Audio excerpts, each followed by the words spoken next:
ಮನೇಲೇ ಇರೋ ಇಂಗ್ರೀಡಿಯೆಂಟ್ಸ್ನ ಯೂಸ್ ಮಾಡಿ ನ್ಯಾಚುರಲ್ ಆಗಿ ಕಾಜಲ್ನ ಪ್ರಿಪೇರ್ ಮಾಡೋಣ.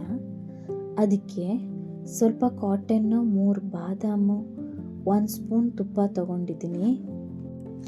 ಇವಾಗ ಒಂದು ದೀಪ ತಗೊಂಡು ಅದಕ್ಕೆ ಕಾಟನಲ್ಲಿ ಬಾದಾಮಿನ ಹಾಕಿ ಮೋದಕ ಶೇಪ್ ಮಾಡಿಕೊಂಡು ಅದಕ್ಕೆ ತುಪ್ಪ ಹಾಕಿ ದೀಪನ ಹಚ್ಕೊಳ್ಳಿ.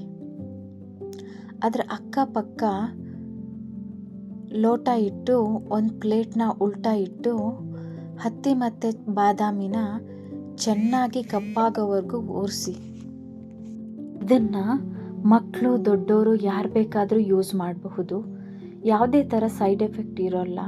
ಹೊರಗಡೆ ಸಿಗೋ ಕಾಜಲ್ಗಿಂತ ತುಂಬ ಚೆನ್ನಾಗಿರುತ್ತೆ ಮತ್ತು ಲಾಂಗ್ ಲಾಸ್ಟಿಂಗು ಹೌದು. ಪ್ಲೇಟ್ ತಣ್ಣಗಾದ್ಮೇಲೆ ಪ್ಲೇಟಲ್ಲಿರೋ ಕಪ್ಪನ್ನೆಲ್ಲ ಒಟ್ಟು ಮಾಡಿ ಅದಕ್ಕೆ ಸ್ವಲ್ಪ ತುಪ್ಪ ಸೇರಿಸಿ ಚೆನ್ನಾಗಿ ಮಿಕ್ಸ್ ಮಾಡಿ. ಹೀಗೆ ಮಿಕ್ಸ್ ಮಾಡಿದ್ರೆ ಹೋಮ್ ಮೇಡ್ ಕಾಜಲ್ ರೆಡಿ.